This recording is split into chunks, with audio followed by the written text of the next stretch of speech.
All right, hello. And today we're in Proverbs chapter 10, starting in verse 17. He who keeps instruction is in the way of life, but he who refuses correction goes astray. Once again, this week, first week of April, April 1st was April Fool's Day. This is once again talking about not being foolish. If you follow instruction, follow learning, become wise, you're going to go in the way of life. But he who refuses correction says, I'm not wrong. I'm never wrong.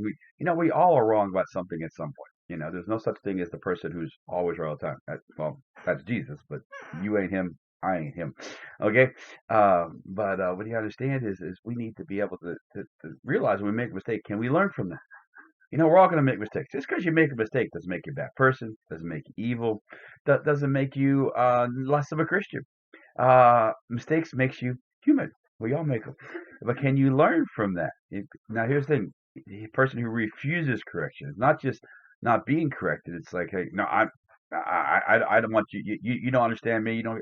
No, we can all learn from that. Now, sometimes people will try to give us correction. They don't really know what they're talking about. But we can all learn from different things. And here's something I always think when someone talks to me who's trying to do something to me that's like, you're really wrong about this, and when I know deep down I'm not, it's like, oh, why does that person think that? I start thinking, why does that person think that? Because I must have given an impression or something happened where that was. We can always learn from everything. That's the great thing. Be a lifetime learner, especially when people talk to you. And even the ones that the conversation go well, why didn't it go well? It's never always just their fault. It's never always just your fault. There's a combination of that. So learn from those things. Verse 18, whoever hides hatred has lying lips. Whoever spreads slander is a fool. We're not supposed to hate people at all. And when you hide it, what it does. It's when I was in the South, they call it a thing called Southern hospitality. Now, if you don't know what Southern hospitality is, I moved from the North to the South, and I didn't know what it was. Southern hospitality, when they're really nice to your face, and at the same time they're putting knives in your back. And I was like, oh, okay. So, and what it does is it makes you look, you're not genuine person. Hey, if you have a problem with somebody, get it out. Now, you shouldn't have hatred at all. But the best way to deal with it is let it come out open. Someone say, hey, why do you have that? Can we help you with that?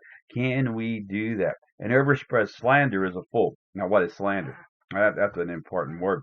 Slander is when you tarnishes someone else's reputation, name, without valid proof. Okay. Now, if there's something wrong with the person, and first of all, if there's something wrong with the person, what's Matthew say? Go to the person. And then that doesn't work, bring somebody else, then tell the whole church. This is talking about today's world. People go out and slander people all the time, in public, on Facebook, Instagram, all those little X, all those little things with our fingers, right? And here's the thing: if you do that, you're a fool, because when it turns out that you weren't right, which happens 90% of the time, because as we've heard from somebody else, who heard from somebody else, heard from somebody else, we look like a fool, and not just for other people, but who else were you a fool before? God. Don't do that. Don't slander another person. If someone's doing something wrong, okay, and they will, we just established that before, we all do. God says first go to the person in private, not in public. Slander is only a public thing. You can't really slander someone in private, okay? Because then slander is a public thing. God says if you do that, you are foolish and a horrible thing to do, and it creates so many problems. Also, if you start doing that, you're like, oh, I need to do that. Well, other people are not going to want to be around you because afraid you're going to do that to them, because eventually that happens, right? Verse 19, in the multitude of words, sin is not lacking, but he who restrains his lips is wise. So what's God saying here? Not everything that comes into your head has to come out of your mouth. That's a great thing. Sometimes, the more you add to the story, the more it leads from the truth to a lie. And what happens is you'll tell something about somebody, and like, oh, did you hear about this? And you'll say, well, I know, but you have no idea if you know that or not. You're adding to it because you assume that this must be the case, and that adds to the sin, doesn't it? Because now you're reporting on something that you're adding to. You don't even know if it's true or not, and probably isn't true because you have no clue. What's the chance of you actually getting that right, no matter what you have on there? So he restrains the lips is wise. He takes in, okay, I heard that. Let me go find out more about that. Before I talk about it, let me find out the facts. That's what God is saying wisdom is. The tongue of the righteous is choice silver. The heart of the wicked is worth little. The lips of the righteous feed many, but the fools die for lack of wisdom. Boy, isn't that the truth? Wisdom, you can know a lot of things, but wisdom is the application of that in your life. Can we do that? Can we apply wisdom? The heart of the wicked is worth little. Yeah, you better believe it, man. You find a wicked person, what they have and what they have to give you, and say, "This is from my heart." It means not much at all.